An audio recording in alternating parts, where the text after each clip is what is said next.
வணக்கம் நண்பர்களே. 1981 கே. பாக்யராஜ், சரிதா நடிப்பில் வெளிவந்த மௌன கீதங்கள் திரைப்படத்தின் சிறப்பினை காண்போம்.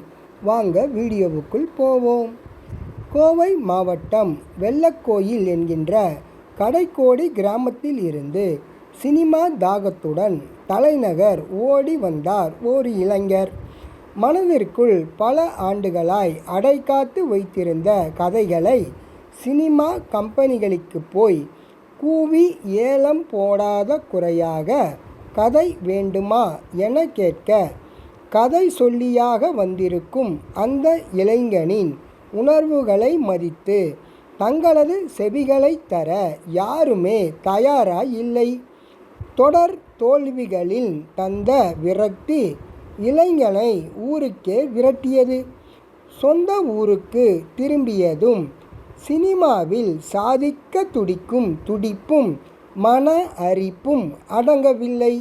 திரும்பவும் சென்னைக்கு கிளம்ப அங்கே வறுமையோடு போராட முடியாமல் மறுபடியும் சொந்த ஊர். இப்படி காடு 6 மாதம் நாடு 6 மாதமாக திரிந்து வந்துட்டாயா நவீன விக்ரமாதித்தன் என்று நண்பர்கள் வட்டாரத்தில் நையாண்டி செய்யப்பட்டு அவமானத்தால் கூனி குறுகி நின்ற சமயத்தில்தான் ஒரு நாள் அதற்கெல்லாம் விமோச்சனம் பிறந்தது. 16 வயதினிலே பட வேலைகள் நடந்து வந்த நேரம் அது. தூய உள்ளம் கொண்ட கதாசிரியர் தூயவன் அந்த இளைஞனின் துன்பங்களை தூர்வாரி போட்டார். தூயவன் மூலமாக பாரதி ராஜாவின் பிரதம சிஷ்யனாய் இருந்த பாலகுருவின் வழிகாட்டுதலில் அந்த இளைஞன் பாரதி ராஜாவின் முன் நின்றார். ராமபிரானின் பாதம் பட்டு பாவ விமோச்சனம் பெற்ற அகலியை போல பாரதி ராஜாவின் பார்வை பட்டதால் அந்த இளைஞன் வாழ்க்கையில் விமோச்சனம் பிறந்தது. பாரதி ராஜாவின் குருகுலத்தில் மாணவராக சேர்க்கப்பட்டார். தெளிவான கையெழுத்து இருந்ததால் கிறுக்கலாக எழுதப்பட்டிருந்த திரைக்கதை உள்ள பக்கங்களை அழகான கையெழுத்தில் மாற்றித்தரும் வேலை அந்த இளைஞன் வசம் ஒப்படைக்கப்பட்டது. வெறும் களிமண்ணாக வந்து சேர்ந்த அந்த இளைஞன் கலை நயம் மிக்க சிற்பமாக உருமாற்றமானது அந்த கலைக்கூடத்தில்தான்.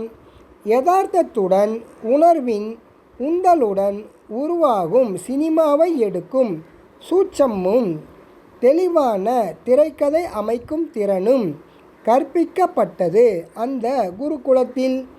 குருகுலத்தில் கற்ற வித்தையை கொண்டு தனி ஆவர்த்தனம் செய்தபோது வசூலை அள்ளித்தரும் வெள்ளி விழா படங்களை தந்து குருகுலத்திற்கு பெருமை சேர்த்தார் அந்த இளைஞர்.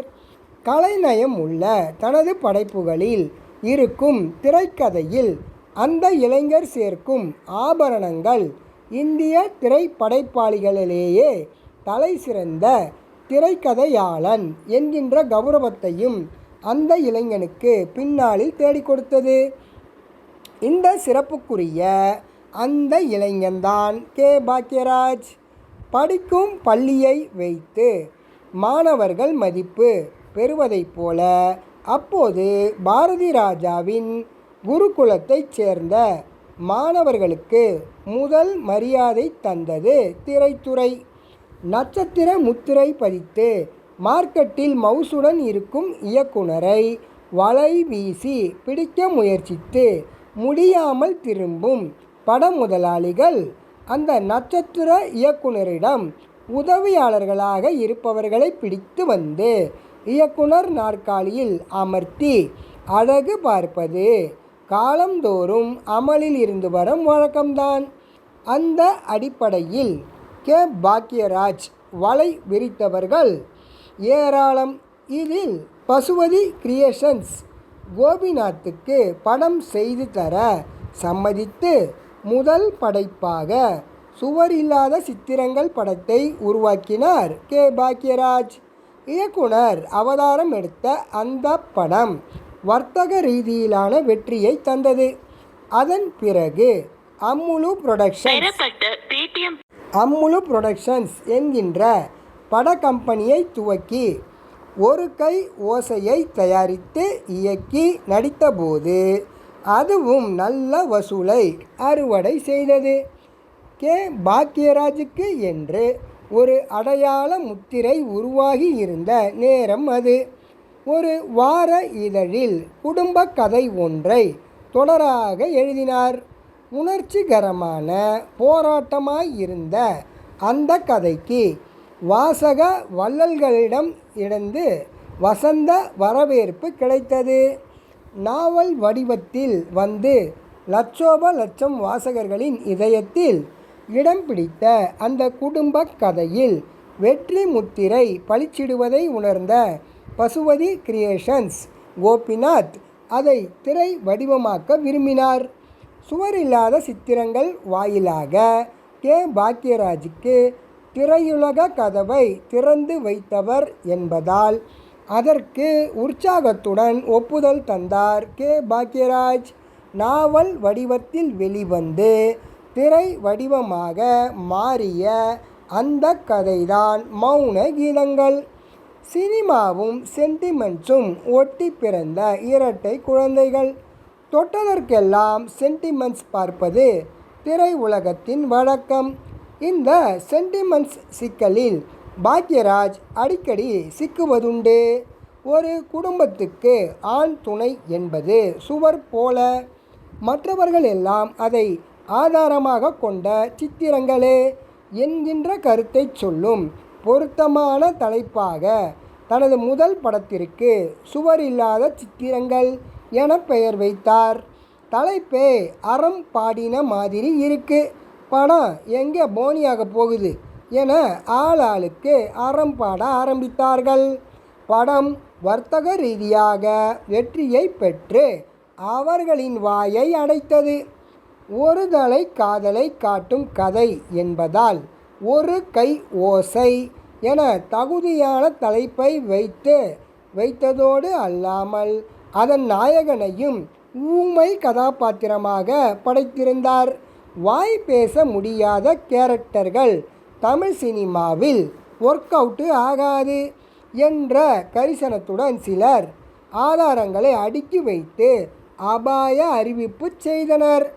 அந்த கதாபாத்திரத்தின் மேல் படைப்பாளிக்கே பாக்யராஜ் வைத்திருந்த ஆழமான நம்பிக்கை அபாரமான வெற்றியை அவருக்கு பெற்றுத்தந்தது. அதை போலவே மௌன கீதங்கள் படத்திற்கும் சில சென்டிமெண்ட் சிக்கல்கள் விழுந்தன. இதில் குட்டி குட்டியாய் நிறைய ஃப்ளாஷ்பேக்குகள் இடம்பெறும். இந்த போக்கு திரைக்கதை ஓட்டத்தில் தேக்கத்தை ஏற்படுத்தி வெற்றியை பாதிக்கும் அபாயம் இருப்பதாக அறிவுறுத்தப்பட்டது. ஆனால் திரைக்கதையை மாற்றி அமைப்பதில் கே. பாக்யராஜிற்கு உடன்பாடு கிடையாது. குட்டி குட்டி ஃப்ளாஷ்பேக்குடன் அழகிய திரைக்கதை மாலையாக தொடுக்கப்பட்டிருந்த மௌன கீதங்களின் படக்கதையை அந்த முறையில் சொல்வதுதான் சௌகரியம் என்பது கே. பாக்யராஜின் நம்பிக்கை. தமிழ் திரை வரலாற்றில் முதல் முறையாக ஃப்ளாஷ்பேக் கதையை காட்டிய அந்த நாள் படத்தின் திரைக்கதையில் ஏகப்பட்ட சின்ன சின்ன ஃப்ளாஷ்பேக் காட்சிகள் அமைந்திருந்தது. அது ரசிகர்களை குழப்பத்தில் தள்ளவில்லை. அந்த வெற்றி படம் தந்த துணிச்சல்தான் பாக்யராஜிற்கு தன்னம்பிக்கையை தந்தது. கடைசியில் படைப்பாளியின் அந்த நம்பிக்கைதான் வெற்றி வாகை சூடி வந்தது. அந்த ஃப்ளாஷ்பேக் காட்சிகளை ரசிகர்கள் பிரமாதமாக ரசித்தார்கள். படத்தலைப்பில்தான் மௌனம், ஆனால் திரையரங்கத்திலோ ஒரே ஆரவாரம். நாவல் வடிவமாக இருந்த கதை திரை வடிவமாக அவதாரம் எடுத்து வந்தபோது ஆதரவு பெருகி மக்கள் மன்றம் மாபெரும் வரவேற்பு வளையம் அமைத்து கொடுத்தது. கே. பாக்யராஜின் திரைப்பயணத்தில் அவர் சந்தித்த முதல் வெள்ளி விழா படமாக மௌன கீதங்கள் திரைப்படம் இருந்தது. அதோடு வரலாறு காணாத வசூலையும் வாரி கொடுத்ததால் திரை உலகத்தின் கவனம் பாக்யராஜ் பக்கம் திரும்பியது. இந்த படம் மூலமாக தமிழ் சினிமாவின் நட்சத்திர இயக்குனராக மாறினார் கே. பாக்யராஜ். 1981 வெளிவந்த மௌன கீதங்கள் தமிழில் தனது வெற்றி முத்திரையை அழுத்தமாக பதித்ததோடு இந்தி, தெலுங்கு, கன்னடம் போன்ற மொழிகளிலும் படமாக்கப்பட்டு அங்கேயும் அபாரமான வெற்றியை தந்து இந்திய சினிமா வரலாற்றில் கே. பாக்யராஜின் பெயரை பதிவு செய்தது. ஒரு நாயகனாக, சிறந்த இயக்குனராக, தலைச்சிறந்த திரைக்கதையாளனாக கே. பாக்யராஜை இந்திய திரையுலகம் ஏற்றுக்கொண்டது. கே. பாக்யராஜ் சரிதாவின் முதல் சந்திப்பு ஒரு இன்டர்வியூவில் நிகழ்கிறது. அவரின் சிறந்த குணங்கள் பிடித்து போகவே சரிதா பாக்யராஜை காதலிக்க ஆரம்பித்து பிறகு கணவன் மனைவியாக மாறுகிறார்கள். குடும்ப வாழ்க்கை குதூகலமாக செல்கின்றது. அந்த நேரத்தில் சரிதாவின் தோழியான ஜெயாவுக்கு மனைவியின் வற்புறுத்தலால் உதவி செய்கிறார் கே. பாக்யராஜ். உதவ போன இடத்தில் எதிர்பாராமல் தப்பு நிகழ்ந்து விடுகிறது. மனைவிக்கு செய்த துரோகம் அவரை உறுத்தவே மது மயக்கத்தில் இந்த உண்மையை உணர்கிறார். சரிதா எரிமலையாக குமுறுகிறார். அந்த துரோகச் செயலுக்கு தண்டனையாக கணவனிடம் இருந்து விடுதலை பெறுகிறார்.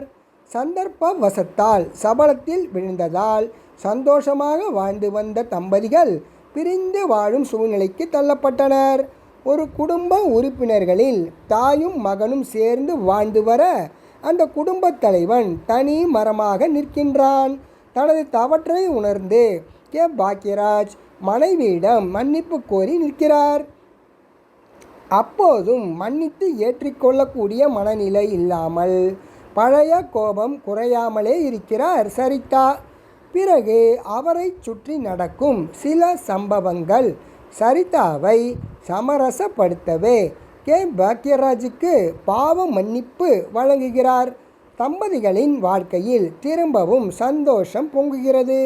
சபல புக்தி ஏற்படுத்திய சங்கடங்களின் சம்பவங்களை காட்டிய மௌன கீதங்கள் படத்தின் கதை இதுதான். சமய சந்தர்ப்பம் பார்த்து தாவும் குணம் கொண்டதால் மனிதனின் மனம் ஒரு குரங்கு என்று முன்னோர்கள் சொல்லி வைத்திருக்கின்றார்கள். அந்த கருத்தின் அடிப்படையில் பின்னப்பட்ட கதைதான் மௌன கீதங்கள்.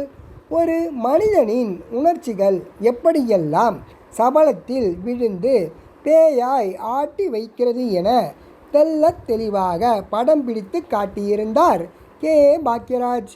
அசட்டுத்தனத்தோடு அறிமுகம் ஆகும் ஆள் என்பதால் சபல புத்திக்காரன் கேரக்டருக்கு கே. பாக்யராஜ் பொருத்தமான கதாநாயகனாக இருந்தார். எந்த ஒரு சூழ்நிலையிலும் யதார்த்தத்தின் எல்லை மீறாமல் இயல்பாக நடித்திருந்தார். சிறிய எளிமையான கதை கருவை வைத்துக்கொண்டு அதற்கு நகைச்சுவை முலாம் பூசி எல்லோரும் ஏற்றுக்கொள்ளும்படி ஜனரஞ்சகமான கதையை நகர்த்தி செல்வதன் மூலமாக தனக்கொரு தனி பாணியை உருவாக்கி அதை பாக்யராஜ் பாணியாக பிரபலப்படுத்தியதில் மௌன கீதங்கள் படத்திற்கு பெரும் பங்கு இருக்கின்றது. கணவன் மீது அதீதமான அன்பு காட்டும் மனைவி கதாபாத்திரம் ஏற்ற சரிதா யதார்த்தமான நடிப்பை வழங்கி பாராட்டை பெற்றார். குழந்தை நட்சத்திரமாக அறிமுகமாகி இருந்த சிறுவன் சுரேஷ் படத்திற்கு முதுகெலும்பாக நின்றான். அப்பா அம்மாவிற்கு நடுவே சிக்கிக்கொண்டு சுட்டித்தனத்தோடு உணர்ச்சிகரமான நடிப்பையும் காட்டி ரசிகர்களின் நெஞ்சத்தை பிசையும்படி பிரமாதமாக நடித்திருந்தான்.